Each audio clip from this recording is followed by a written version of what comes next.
अगर आप भी कम पैसे खर्च करके फेस्टिवल सेलिब्रेट करना चाहते हैं, फेस्टिवल को एंजॉय करना चाहते हैं, तो ये वीडियो आपके लिए ये माय डियर फ्रेंड। क्योंकि इस वीडियो में मैं शेयर करने जा रही हूँ आपके साथ 5 ऐसे तरीके जिनकी वजह से आप, जिनकी मदद से कम पैसों में अपना फेस्टिवल जो है अच्छी तरह से एंजॉय कर सकते हैं, सेलिब्रेट कर सकते हैं। तो चलिए फ्रेंड्स, शुरू करते हैं आज का video. Welcome to being a woman and let the saving begin.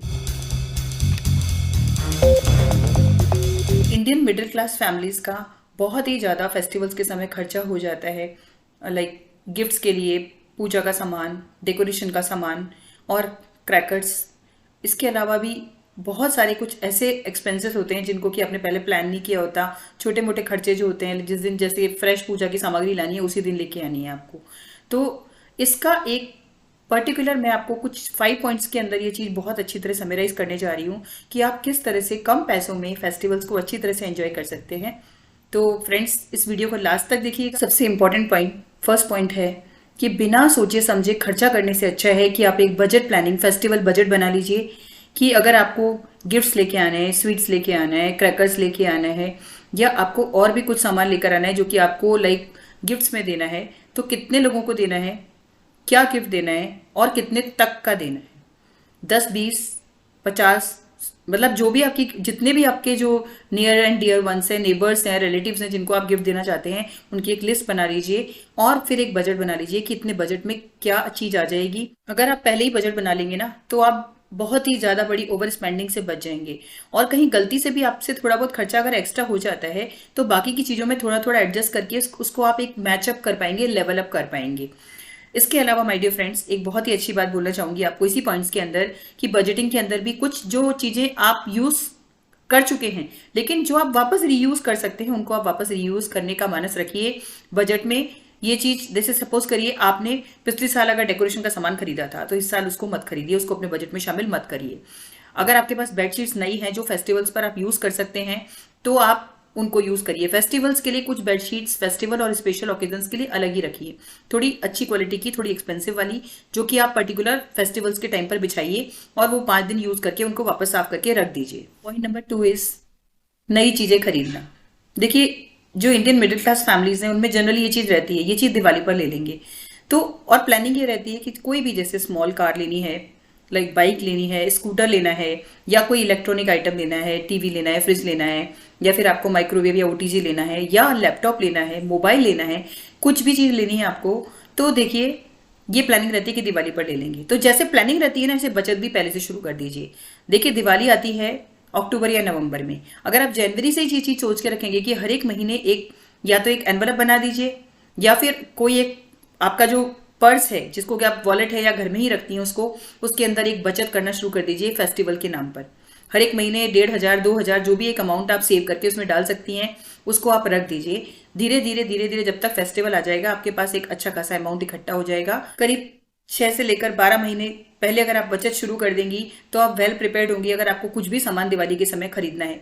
देखिए, बूंद बूंद से घड़ा बढ़ता है और जो आपकी प्लानिंग है ये आपको बाद में बहुत बड़ी टेंशन से बचा लेगी। अगर सपोज करिए आपको 12,000 का सामान खरीदना है और आपके पास ऑलरेडी 9,000 रुपए इकट्ठे हैं, तो 3,000 रुपए मिला करके वो चीज आप बहुत आसानी से खरीद सकते हैं उस समय। तो नया सामान खरीदने की प्लानिंग के लिए बचत की प्लानिंग भी पहले से ही करना शुरू कर दीजिए। फेस्टिवल की परचेसिंग के लिए बचत करने के ये बेस्ट तरीके हैं।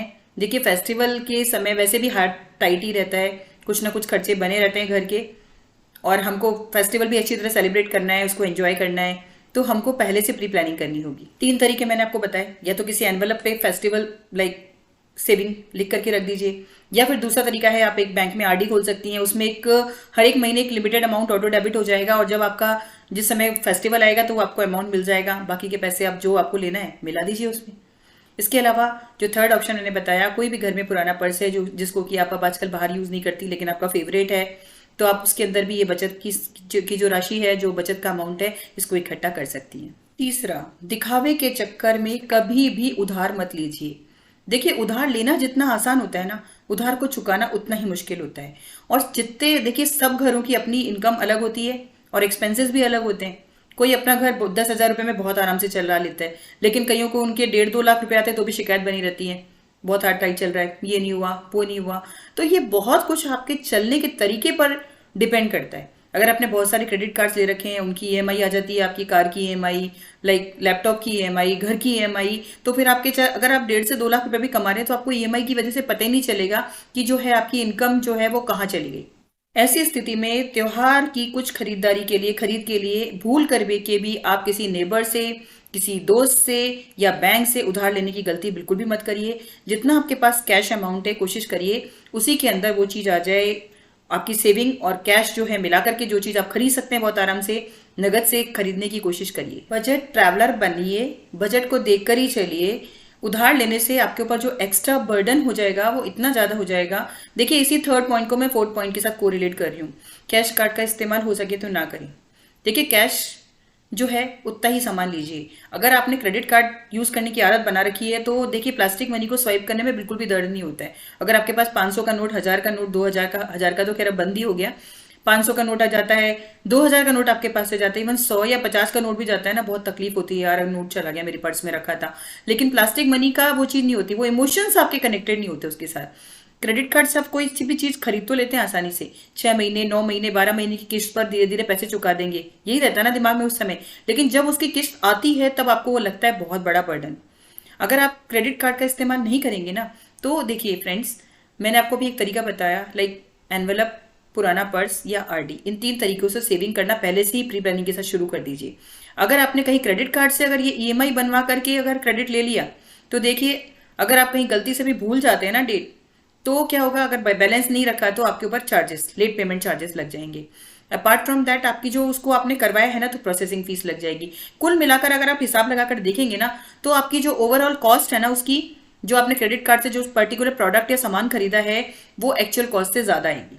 इसकी बजाय अगर आप सेविंग करके एक साथ दे करके ले लीजिए वो सामान, उससे आप बहुत सारे हेडेक और लाइक डॉक्यूमेंटेशन फॉर्मेलिटी से बचेंगे। कई लोग क्रेडिट कार्ड का इस्तेमाल तो कर लेते हैं, लेकिन उसके साथ जो, जैसे दिवाली है उस समय उन्होंने क्रेडिट कार्ड से सामान ले लिया, लेकिन और ईएमआई भी बन गई, लेकिन उसके साथ जो ऑफर्स है उनको इस्तेमाल नहीं कर पाते। लाइक उनको यूज करना नहीं आता, डेट भूल जाते हैं, या किस तरह से कब क्या यूज करना है, बहुत सारी चीजें हो जाती है माय डियर फ्रेंड्स। तो अल्टीमेटली ये कोई फायदे का सौदा नहीं है क्रेडिट कार्ड का इस्तेमाल करना। ये मेरा प्रैक्टिकल एक्सपीरियंस है। देखिए माय डियर फ्रेंड्स, कई मुझे ये लोग तर्क देते हैं कि क्रेडिट कार्ड से जब हम खर्चा करते हैं तो उसमें पॉइंट्स इकट्ठे हो जाते हैं। ठीक है, पॉइंट्स इकट्ठे हो जाएंगे, उन पॉइंट्स को रिडीम करने के लिए फिर आप खरीदारी करोगे, फिर आपकी जो सेविंग है फिर आपकी जेब कटेगी वापस।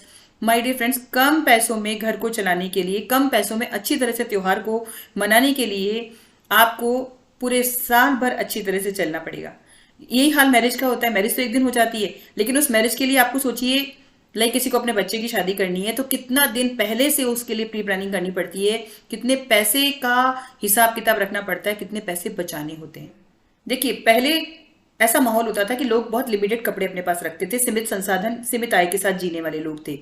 लेकिन अभी पूरे साल ही फेस्टिवल वाला माहौल बना रहता है। जहां सेल लगी वहां से खरीद लिया, वहां सेल लगी वहां से खरीद लिया, ऑनलाइन भी खरीद लिया, ऑफलाइन भी खरीद लिया, किसी फ्रेंड ने बताया तो उससे खरीद लिया, किसी फ्रेंड ने बुटीक खोली उसके इनॉग्रेशन में गए वहां से खरीद लिया। तो जब पूरे साल सेल चलती रहती है माय डियर फ्रेंड्स, आपकी परचेजिंग चलती रहती है, तो दिवाली पर ये चीज, पहले देखिए नए कपड़े सिर्फ दिवाली पर ही मिलते थे, अभी पूरे साल जो खरीदारी का चलन बढ़ गया है। और अगर आपके पास कोई नई अच्छी साड़ी, सूट या जो भी आप ड्रेस पहनना चाहते हो दिवाली पर, शाम को लक्ष्मी पूजन में, या इन 5 दिन के महा उत्सव में, दिवाली में, तो आप कोशिश ये करिए कि जो कपड़े आपके पास रखे हैं उन्हीं में से 5 ड्रेसेस पर्टिकुलरली सुबह शाम के हिसाब से अलग कर लीजिए। शाम को पहनने के हिसाब से थोड़े भारी रख लीजिए, 5x2 10 रख लीजिए। दिन के अंदर कोई लाइट वेट नॉर्मल सूट रख लीजिए जो कि आपको कंफर्टेबल लगता हो।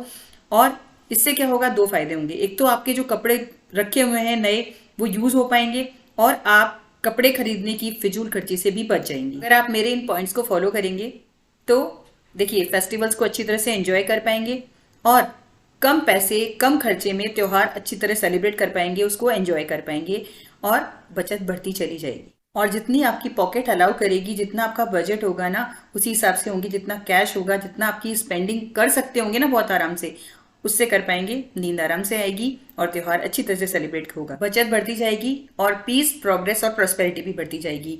तो बताइएगा आपको आज की वीडियो कैसी लगी। मेरे वीडियो के साथ लगातार बने रहिएगा और पैसे बचाते रहिएगा। This is all for today. Please like, share and subscribe. Thank you.